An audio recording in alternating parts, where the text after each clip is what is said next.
Hello friends, कैसे हैं आप सब। मैं सुनील कुमार आपके सामने आज एक इंटरेस्टिंग कहानी के साथ हाजिर हूं। दोस्तों, आपने गंगाराम पटेल और बुलाकी नाई की कहानियां सुनी होंगी। नहीं सुनी है तो मैं आपको आज एक कहानी उनमें से बताने जा रहा हूं। उस समय मैं आपको थोड़ी सी कहानी से पहले की बात बता दूं। जो गंगाराम पंडित थे वो बद्रीनाथ स्नान करने के लिए तीर्थ यात्रा पर जा रहे थे और उन्होंने बुलाकी नाई को साथ ले लिया। बुलाकी नाई का जब भी कुछ दिनों में गौना हुआ था तो जाना नहीं चाहते थे और बुलाकी नाई कहने लगे, महाराज मेरा तो अभी गौना हुआ है तो आप मुझे मत ले जाइए, आप किसी और को ले जाओ। लेकिन गंगाराम पंडित कहने लगे, नहीं, चलना तो तुम्हें ही पड़ेगा। और उस समय जो नाई था, बुलाका नाई था, गंगाराम जी के यहाँ नौकरी करता था। उसके हुक्का भरने की, उसके साथ जाने की, पाँव चप्पी करने की, मतलब पैर दबाने की। लेकिन उन्होंने ऑर्डर कर दिया, नहीं जाना है। अब बुलाकी नाई उदास हो गया। अब वो अपने घर गया और पत्नी कहने लगी, कैसे उदास हो, हम आ गए जी, हमारे उदास हो का क्या, ना यूँ बात ना है क्या। और जो हमारे मालिक हैं गंगाराम पटेल, वो बद्रीनाथ जा रहे हैं और मोह ले जा रहे हैं संग, और मैंने भतेरी मने करी, मान ना रहे। तो कहने लगी, चले जाओ, नहीं तो नौकरी को सवाल है, नौकरी छूट जाएगी। पर उनसे एक शर्त रख दें कि हाँ, कहा शर्त, कि जब भी कोई तुम अजीब सी चीज़ देखो तो उन्हें बता दें और वो जवाब ना बता पावे वाको तो तुम लौटें। अच्छा, कि बात तो सही है कि हाँ, मैं तो सही बात बताऊं, जनानी कहने में आदमी चलेगो दुखी रहेगो। अच्छा जी, हाँ। बुलाकी नाई कहने लगा कि पंडित जी, मैं तुम्हारे साथ चल तो रहा हूँ, परंतु यदि मैं आपसे कुछ पूछूं और आप उसको नहीं बता पाए तो मैं घर लौट आऊँगा। क्या ठीक है, हमें तेरी शर्त मंजूर है। और लेकर के अपने इस तरह था, हुक्का था, जो ज़रूरत के सामान थे वो सब रख लिए और रख करके घोड़ा ले लिया पंडित जी ने, और बुलाका नाई उसे पकड़ के आगे आगे चल दिए। पैदल नाई जाता था और घोड़े पे बैठ करके गंगाराम पंडित जाते थे। अब दिन मुदा और उन्होंने अपना डेरा जमा लिया। और बुलाका नाई को 2 रुपये दिए और कहने लगे, खाना दाना ले आओ घोड़े के लिए, हमारे लिए, अपने लिए। उसके बाद तुम कोई अपना सवाल ढूंढ लाओ जिसका तुम्हें आंसर चाहिए और चले जाओ। अब जी वो शहर में गया, उसने घोड़े के लिए घास ली, दाना लिया और खाने के लिए या घी वगैरह जो भी लेना था उसे सब कुछ ले लाके वो जब लौट रहा था तो क्या देखता, बहुत बड़ा घर था और उसमें बड़ी भीड़ लगी हुई थी। बुलाका ने पूछा कि यहाँ कैसे भीड़ लग रही है। ये सेठ की एक लड़की है और सेठ की लड़की के सामने 1.25 मन तो जायफल फूंक दियो, पर छोरी ना सर्दी में है और ना गर्मी में, पतो ही ना लग रही कहाँ है, बोल रही ना चाल रही, बिल्कुल सही छोरी। अच्छा जी, कहाँ, और पतो ही ना लग रही कहाँ बीमारी है। बड़े बड़े वैद्य आए और चले गए। सोचने लगो मन में कि या को आंसर पंडित जी ना बता पाएंगे। फेंक के सामान कहने लगो, ले गे धरो तुम्हारा सामान, गेरी घोड़ा की घास, मैं तो रहूँ जा। कि क्यों, कि जा हम देख का तुम बता ही ना पाओ, वो आश्चर्य ऐसा है। तो गंगाराम पटेल कहने लगे कि नाई आराम से चले जाना, अभी एक काम करो, घोड़े के लिए दाना करो, घास खिलाओ, झाड़ू वाड़ू लगाओ यहाँ और साफ़ सफाई करो, और खाना वाना खाने के बाद और तब तुम हमें अपना जो देख करके आए उसे बताना, और यदि हम जवाब न दे पाएँ तो आप चले जाना। अब नाई ने जल्दी से झाड़ू वाड़ू लगाई और घोड़ा को दाना वाना खिलाया, घास वास खिलाई। उधर साइड में गंगाराम पटेल ने खाना वाना बनाया, नाई को खिलाया, खुद खाया, और उसके बाद नाई से कहा, हमारा हुक्का भरो। हुक्का भरा। हुक्का भरने के बाद पाँव चप्पी करो, मतलब थोड़े पाम दबाओ। अब उसके बाद कहने लगे, अब तुम अपना वो हाल बताओ जो तुम देख के आए हो। बताया उसने कि पंडित जी, एक मकान है बहुत बड़ा और उसमें बहुत भीड़ है, आया जाई लग रही है। और मैंने जब पूछा तो बताया कि एक लड़की है जो पहले ठीक थी और अकस्मात पता नहीं उसे क्या हुआ और 1.25 मन जायफल उसके आगे फूंक दिया, अर्थात सर्दी में हो या गर्मी में हो तो सही हो जाए। वैद्यों को बुलाया है लेकिन वो अभी तक सही नहीं हुई है, इसका राज क्या है। गंगाराम पटेल कहने लगे कि भाई, फौज में लंगाड़ा और बात में हुंकारा, यदि तुम हुंकारा भरोगे तो मैं बात आगे बताऊंगा, और तुमने हुंकारा बंद कर दिया तो मैं बात कहनी बंद कर दूंगा। इसीलिए जो कहने वाला है उसे भी तभी तक कहने में मज़ा आता है जब तक कि दूसरा वाला सुनता है। तो बुलाका नाई कहने लगा, आप चिंता ना करें, मैं हर बात पर हुंकारा दूंगा और जगता रहूँगा और इसका भेद जान के रहूँगा। सुन बुलाका, इसी राज्य में एक अमीचंद नाम का बहुत ही बड़ा सेठ था जिसका व्यापार बहुत दूर दूर तक फैला था और लोग उससे ज़्यादातर कर्जा लेते थे और अपना बिजनेस चलाते थे। और उसके एक पुत्र था जिसका नाम था भरत सिंह। और जब भरत सिंह छोटा था, लगभग 10-11 साल का था, तो उसकी शादी जिस शहर में आज हैं इसी शहर के सेठ जो कि अपने आप में बहुत बड़ा सेठ है, उसकी लड़की जिसका नाम है पद्मावती, उससे हो गई, जो बहुत ही रूपवती है।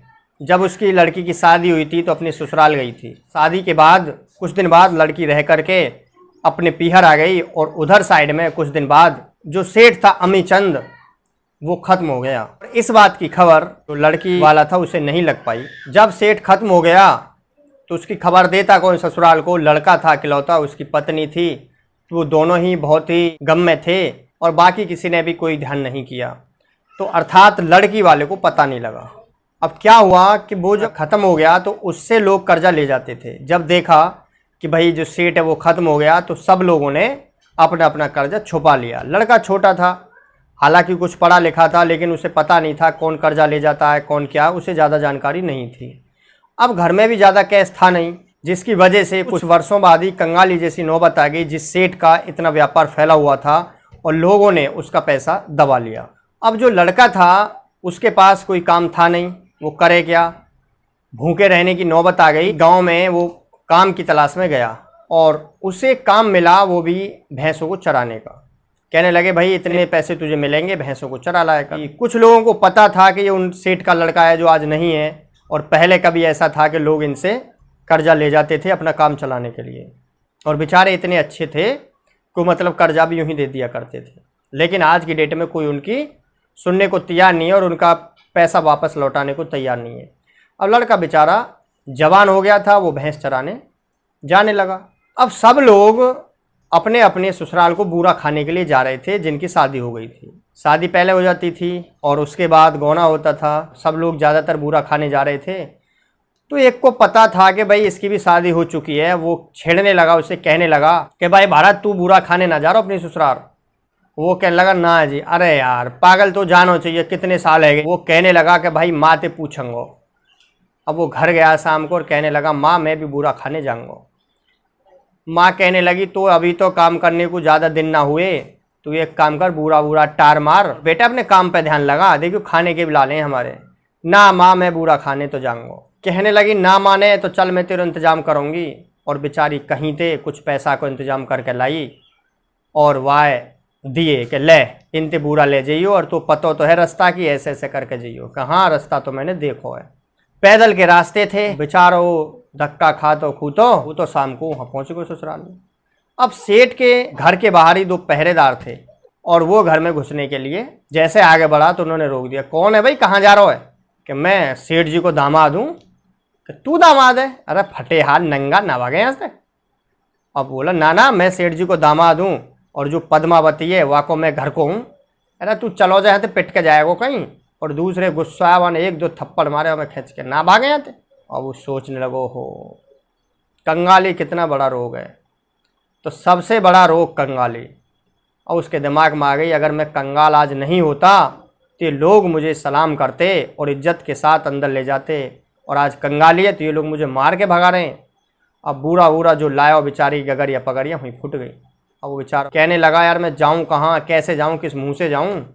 जो पैसा लाया था उसकी तो मैं बूरा ले आयो, माँ पूछेगी तो कहाँ जवाब दूँगो?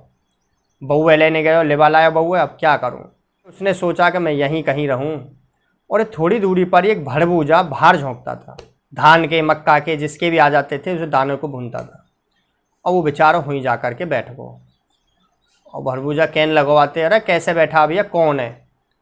कहने लगो साहब मुँह पे कछु ना है, मैं बहुत दूर से आया हूँ और थक गया हूँ, कुछ खाने को है ना पीने को है, तुम मुझे अपने ढिक काम पे लगा लो।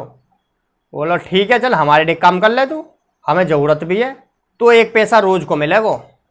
क्या ठीक है साहब। अब जीवाई के ढिक रात को रहो आने खाओ पियो और सो को ही। अब उसे वो दाने वाने खवा देख रहे, कभी कुछ रोटी वोटी दे दे के बेचारो ऐसे ही रहने लगो। और मन में सोचे यार क्या सोच का आया मैं, क्या होगो आज कंगाली में कैसी हालत है। अब वो उसी के पास काम करने लगा, और एक दिन उस सेठ की लड़की उस भड़बूजे के पास आई, और उसके साथ एक और लड़की आई जिसके हाथ में कुछ भूंजने के लिए था। अब उसने देखा कि भाई ये तो वही लड़की है, मेरी पत्नी है। अब वो थोड़ा सा कारा कबरा सा हो रहा था, तो उस लड़की ने उसे नहीं पहचाना और वो दूसरी तरफ मुँह करके खड़ी हो गई। अब उस भड़बूजा ने उसका नाम रख दिया था भसकुआ। भसकुआ इसलिए रखा था क्योंकि जब उसने पूछा तुम्हारा नाम क्या है तो उसने अपना नाम नहीं बताया, कहने लगा जिस नाम से आप पुकारो, तो उसका नाम धर दिया था भसकुआ। अब कहने लगो कि बेटी तुम यहाँ क्यों खड़ी हो, तुम एक काम करो घर जाओ, सेठ जी नाराज़ होंगे, तुम आ भी गई हो या बीवी भेज देती, अब मैं भसकुआ के हाथ तुम्हारे इन दाने ने भिजवा दूँगा। वो चली गई। जब वो देने आई थी तो दोपहर के बाद आई थी देने, और वो भूना, जब तक उसने भूना भाना तो वो शाम सी हो गई। अपने कपड़े में उसे ले करके वो भेज दिया कि ले भाई सेठ जी के यहाँ दे और ऐसे ऐसे यूँ घर है उनको, चलो जा। अब थोड़ो कारो कपड़ो तो है ही रो, भसकुआ गयो जी। अब संतरी ने रोको ना, क्योंकि वो जो दाने लेके आया था उनको देने जा रहा था। अब वो अंदर चलो गो। अब उस लड़की ने देखा कि भाई वो आ गए लेके दाने ने, उन्हें ले करके वो ऊपर चली गई। जब ऊपर चली गई तो वो अपने कपड़े के इंतज़ार में कि उसे लेके आएगी, और वहाँ खड़ा रहो। इतने ही रात हो गई और वो खड़ा रहा, वो आई नहीं लेकर के। रात हो गई और रात होने के बाद गेट लग गए। अब गेट लगने के बाद ना तो कोई बाहर जाता था ना आता था। अब जो भसकुआ बेचारो भीतर ही रह गो। अब दूसरी साइड में जो लड़की ऊपर रहती थी तो उसने खिड़की में एक मतलब अपना रस्सा लटका रखा था, जिससे एक आदमी उसके जरिए से ऊपर आ जाता था। वो गर्मी के दिन थे। अब वो ऊपर आ गया और लड़की कहने लगी कि क्या बात है, कैसे उदास हो, कि कैसे ही ना, बस एक तो गर्मी बहुत पड़ रही है, पंखा वंखा ना है यहाँ, कि पंखा वंखा तो यहाँ है ना, एक भरबूजा खड़ो है और वो गयो ना है, लत्ता के इंतजार में खड़ो दिखा और गेट लग गया, बुझाए वो बनवाइए, बुला लूँ, पंखा कर दे वो, कि हाँ ठीक है। और लड़के ने बुलाया उसे कि यहाँ को आ भाई, कि हाँ जी, कि तू एक काम कर ले, हवा कर। हवा? कि हाँ। कि ना जी मैं तो पैसा लूँगा हवा करूँगा तो। कि हाँ चल पैसा ले लियो। कितने लेगो पैसा? कि मैं लूँगा 1 चवन्नी 1 पहर की। कि 1 चवन्नी? कि हाँ। वो लड़की कहने लगी ठीक है जी 1 चवन्नी भी देंगे। अब जी वो हवा करने लगो, उन दोनों वो बात कर रहे, वो हवा कर रहे बेचारो। और वो लड़की पूछने लगी अब बताओ कहाँ बात है, कैसे उदास है? कह रहे मैं नहा रहा हो और मैंने अंगूठी उतार के धर गई, कोई अंगूठी ले गो। कि बस यूँ बात है? कि हाँ, या लिए मेरी कल ना लग रही और महंगी अंगूठी और कोई ले गो उठा गए। क्या एक अंगूठी में दम लेकर रहो? मेरे जो ससुर है ना, मेरे ससुर ने वो जो चीज़ दई वो 1.25 लाख की चीज़ ही, उनमें मेरी पाजेब भी सोने की ही, मेरा हार सोने को हो, मेरी सारी चीज़ सोने की। मैं जो जब गई ना वहाँ तो मैंने उतार के वो धरने को, और मैंने जैसे ही मैं उन्हें ले जा रही रखने को तो मोरी में गिर गई। नहीं तो मैं उन्हें निकालने के लिए जैसे हाथ बढ़ा भाई तो मेरे ससुर आ गए इतनी। तो वो कहने लगा अरे बहू कहाँ करे है? तो मैंने कही कि मैं चीज़ गिर गई है। बोले चल यहाँ में हाथ मत गिरे, नाली में हाथ गिर रही है तू, गिर गई गिर जान दे, चल और मिल जाएंगी। अब मेरे ससुर ने तो 1.25 लाख की वहाँ पे चीज़ पे कुछ ना करो, और तुम्हारे तो 1,000 की भी ना होएगी अंगूठी, और वाई के पीछे इतने सतब। अब इन सब बातों ने वो भसकुआ सुन लो। वो बात करते करते बात करे, अपने सोच आ गए ऐसे ही, हवा बेचारों करते रहो। 4 पहर बीत गए। जब 4 पहर बीते, दिन लिखसाऊँ हुए, जो रस्सी पकड़ने को तैयार हुआ तो लड़का कहने लगो जी मेरे पैसा तो दे दो। कि पैसा? कि हाँ। और वह लड़की ने लिकार करके 3 चवन्नी वहाँ के हाथ पर धर दें कि ले, कि ये तो 3 है, पहर तो 4 है गए, तो 4 चवन्नी चाहिए। वो बोला चुप धल्ला चुप, कभी पिटे। और लड़की कहने लगी चुप धल्ला ही ने, नहीं तो बाहर संतरी मारेंगे। अब वहाँ ने बेचारे ने धर के वो जिम में और आराम थे वो जो जैसे दिन लिख रो तो वो लेकर आयो। अब बाकी किसी को पता नहीं थी, संतरिन ने पता थी, रात गया था, लेकिन उन्हें क्या इतना ध्यान, अंदर किसी काम से बुलाया होगा। अब वो चलो वो, अब वह भड़बू जाते कहने लगो जी देखो जी तुमने हमारा बहुत साथ दियो, अब हम घर जा रहे हैं अपनी। कि कहाँ हो करना? अब हम घर जा रहे हैं। ठीक है भैया जा, तेरी जैसी मर्जी। वो घर गया, शाम को घर पहुंचा और माँ से कहने लगा माँ हमारी मोरी कहाँ है, जो हमारी पुरानी मोरी पिताजी के समय पे। कि बेटा कहाँ कर है मोरी, सब घर पर सो बंद सो है वो, अब तो हिंगे ही रहे हम तो, मोरी और इनको इतना काम भी ना, वो मोरी तो वहाँ में ही पल्लंग को घर में, वो तो बंद है गई। कि तुम वो बता कहाँ ही? वहाँ ने बेचारी ने बताई, क्योंकि घर में थोड़ी गड़बड़ से हो गई, मोरी वोरी बंद हो गई, बंद है ही जहाँ अटपट गई, तो वहाँ ने बताई कि यहाँ ही। कि अच्छा कि हाँ। अब वहाँ ने फावड़ लेगा और सब रही वहाँ तक जगह खोद गई। अब जब जगह खोदी तो एक जगह वहाँ देखे तो हमें कपड़े में बंधी हुई पोटली में चीज़ मिल गई। वहाँ ने देखी, वो खोल कर चीज़ सबरी खोली तो थोड़ी कारी वारी सी पड़ गई, लेकिन अपनी माँ ते कहने लगो कि माँ यूं ही बहू की चीज़, कि हाँ बेटा यूं ही। तो बहू ने बताई हुई कि हम बे माँ, बहू नहीं बताइए। अब वहाँ ने ले जाके निखरवा के और उस सब बेची तो और ज़्यादा की हुई, क्योंकि काफ़ी समय बीत गया। अब वहाँ ने वो बेच करके अपना व्यापार किया, और व्यापार भी अच्छे ढंग से किया, क्योंकि बहुत पैसा होता था उस समय इतना।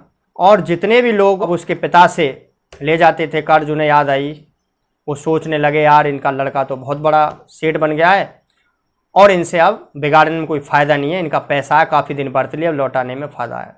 तो सभी ने धीरे धीरे करके उनका पैसा लौटा दिया और उसका जो काम धंधा चल निकला। अब वो अपने पिता से भी आगे बड़ा सेठ बन गया। जब 2-3 साल में वो काफ़ी बड़ा सेठ बन गया तो उसने अपनी ससुराल के लिए, अपने ससुर के लिए चिट्ठी लिखी कि इस तरह से हम जो गौना करने के लिए, लड़की की विदाई के लिए आ रहे हैं। अब उधर साइड में सेठ ने जब चिट्ठी पढ़ी, वो बोला चलो याद तो आई, हम तो यूँ कह रहे याद ही नाती दिखे।